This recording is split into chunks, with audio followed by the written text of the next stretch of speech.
नमस्कार। 10 नवंबर 2025 की शाम दिल्ली के लिए एक भयानक याद बन गई है। जी। शहर के बिल्कुल बीचों बीच ऐतिहासिक लाल किले के पास एक कार में जबरदस्त धमाका हुआ। इसने न सिर्फ उस इलाके को बल्कि मुझे लगता है पूरे देश को हिलाकर रख दिया। हाँ, बिल्कुल। शाम का वक्त था, भीड़ भाड़ वाला इलाका, मंजर काफी भयानक रहा होगा, है ना? जी, बिल्कुल। वक्त था शाम के करीब 7 बजे और जगह थी सुभाष मार्ग, लाल किले का जो गेट नंबर 1 मेट्रो स्टेशन है, ठीक उसके नज़दीक। अच्छा। और जैसा आपने कहा, ये वो इलाका है जहाँ मतलब इतिहास, टूरिज्म, रोज़मर्रा की ज़िंदगी सब एक साथ चलता है। हमेशा लोगों की आवाजाही रहती है। तो जाहिर है इस घटना का असर और भी ज़्यादा महसूस हुआ। आज हम इसी घटना की तह तक जाने की कोशिश करेंगे।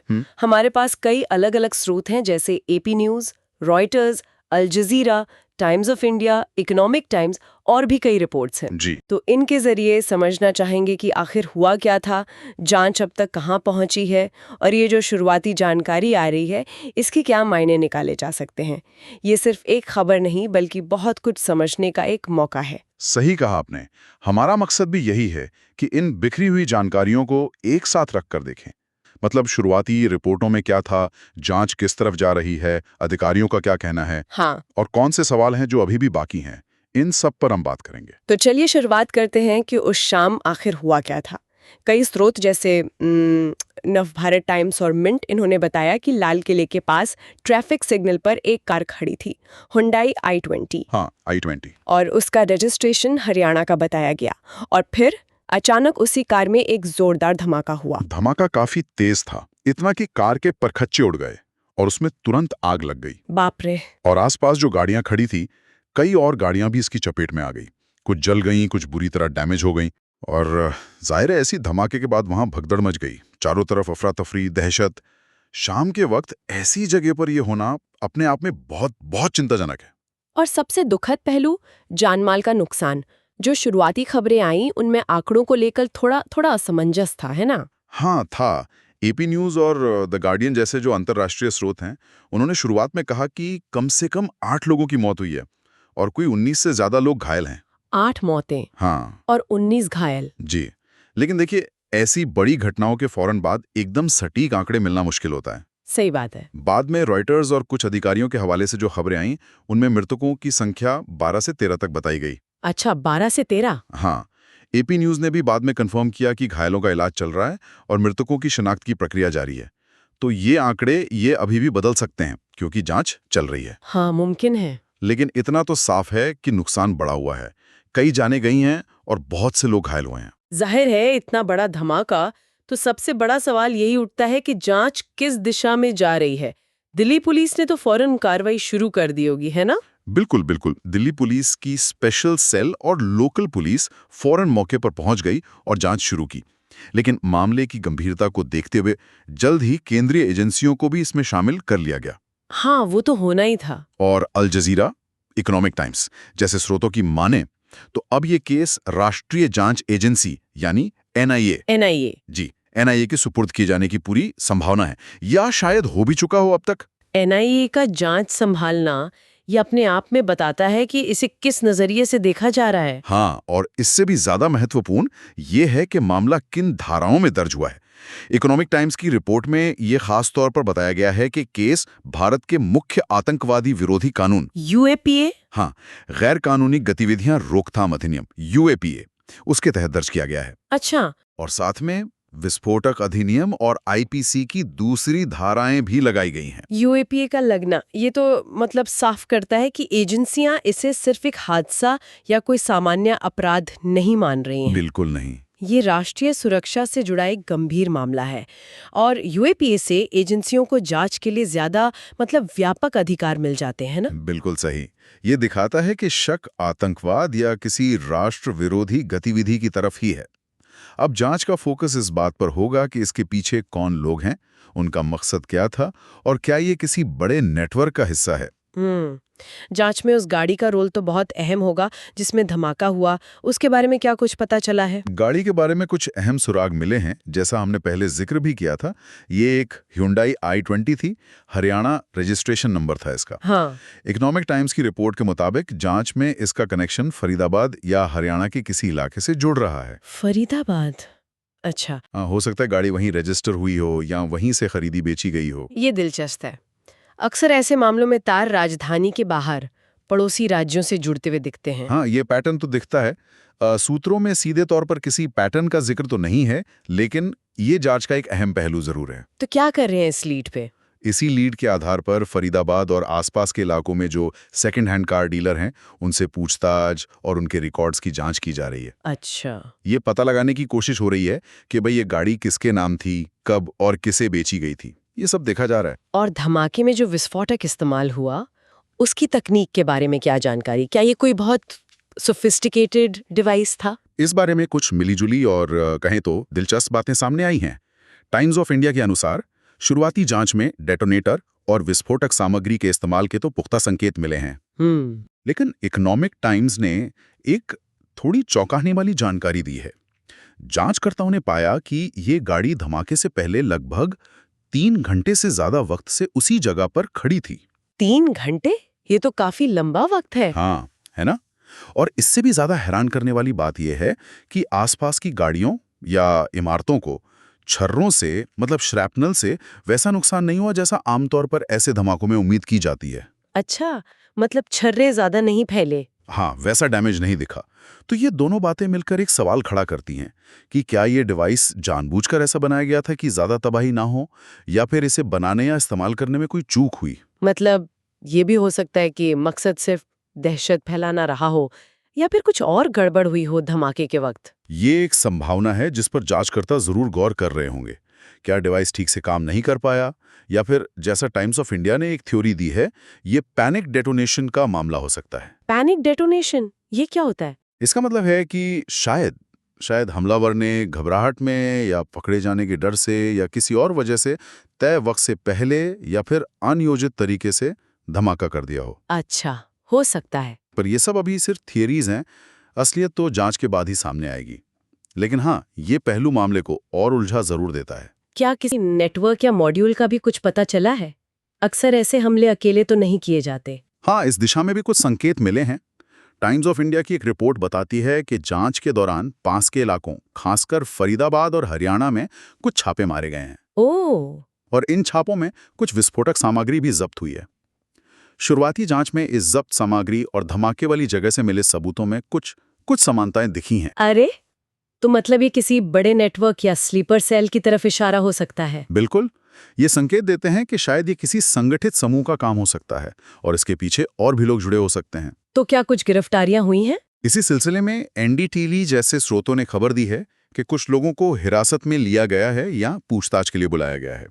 इसमें वो लोग शामिल हो सकते हैं जिनका नाम गाड़ी के रजिस्ट्रेशन से जुड़ा है या फिर कुछ स्थानीय संदिग्ध। लेकिन अभी तक किसी की गिरफ्तारी की आधिकारिक पुष्टि या किसी संगठन ने जिम्मेदारी ली हो? नहीं, अभी तक नहीं। और ये जोर देना बहुत जरूरी है कि जांच अभी बहुत शुरुआती दौर में है। हाँ, ये बात सही है। हिरासत में लिए गए लोगों से सिर्फ पूछताछ हो रही हो सकती है। दोषियों की पहचान और पुष्टि में वक्त लगेगा। और ये भी अहम है कि अब तक किसी भी जाने पहचाने या नए आतंकवादी समूह ने सार्वजनिक तौर पर इस हमले की जिम्मेदारी नहीं ली है। तो मतलब अभी भी कई बड़े सवाल अनसुलझे हैं। डिवाइस का असली प्रकार क्या था?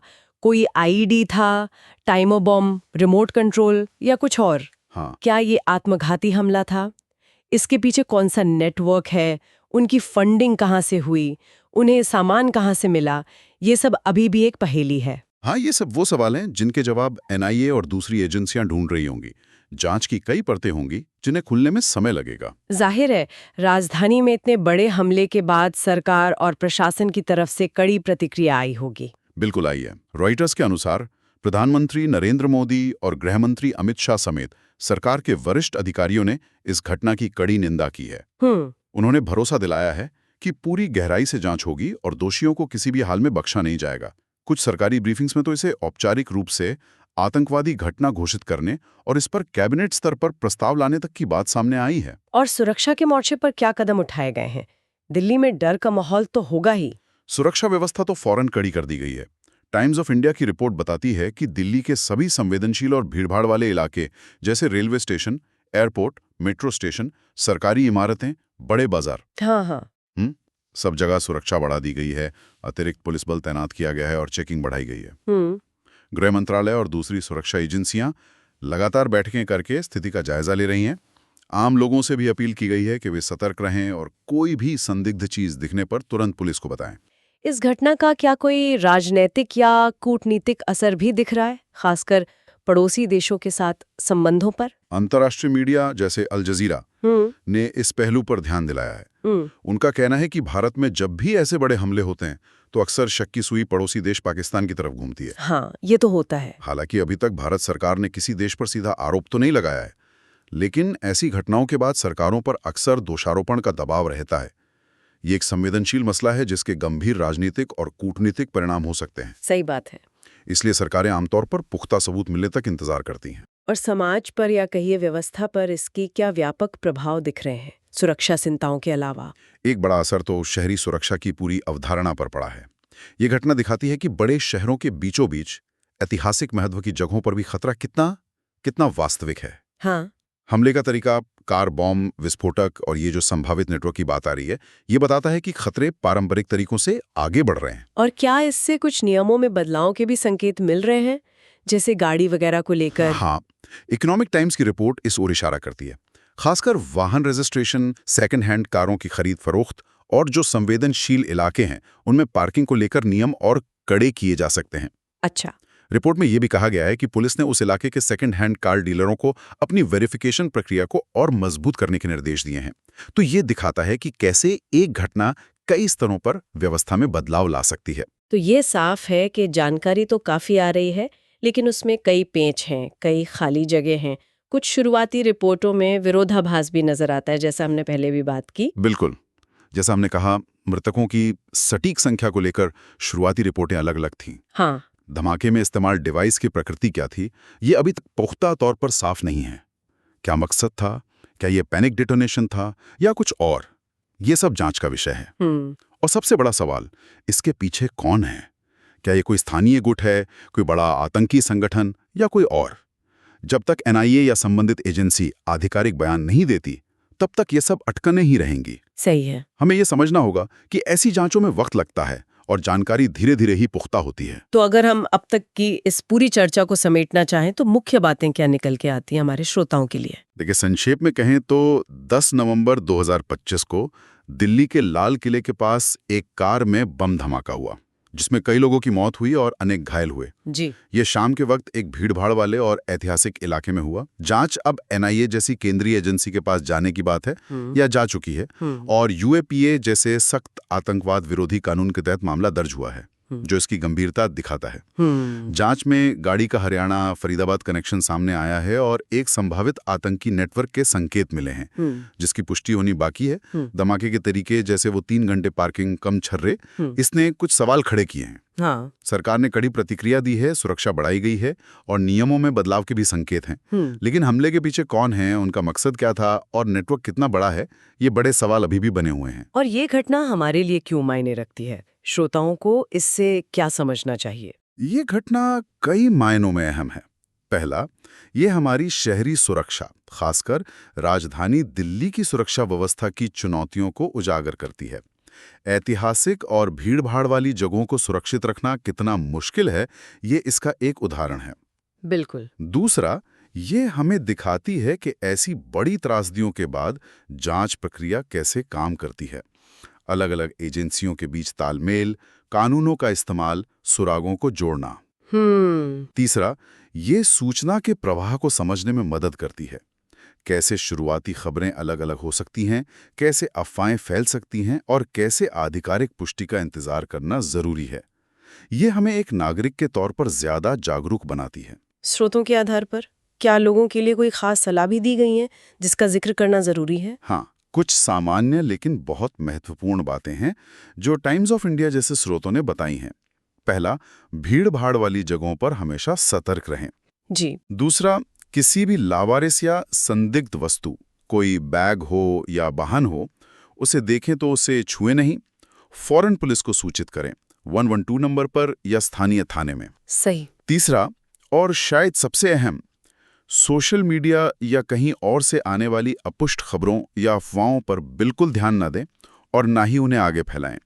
सिर्फ पुलिस, NIA या सरकार की तरफ से जो आधिकारिक जानकारी आए उसी पर भरोसा करें। ये बहुत जरूरी है। हाँ, और ये भी ध्यान रखें कि सुरक्षा उपायों के चलते ट्रैफिक या रोजमर्रा के जीवन में कुछ बाधाएं आ सकती हैं, तो उसमें सहयोग करें। बिल्कुल। चलिए अब इस चर्चा के अंत में हम अपने श्रोताओं के लिए एक सवाल या एक विचार छोड़ जाते हैं। जी। आज की जानकारी और चर्चा के आधार पर क्या ये सोचने वाली बात नहीं कि दिल्ली जैसे विशाल और ऐतिहासिक शहर में लाल किले जैसे खुले सार्वजनिक स्थलों की सुरक्षा सुनिश्चित करना ये अपने आप में कितनी बड़ी और जटिल चुनौती है? हाँ, बिल्कुल। यहाँ सुरक्षा और आम लोगों की आवाजाही के बीच संतुलन बनाना कितना मुश्किल होगा। ये तो है ही।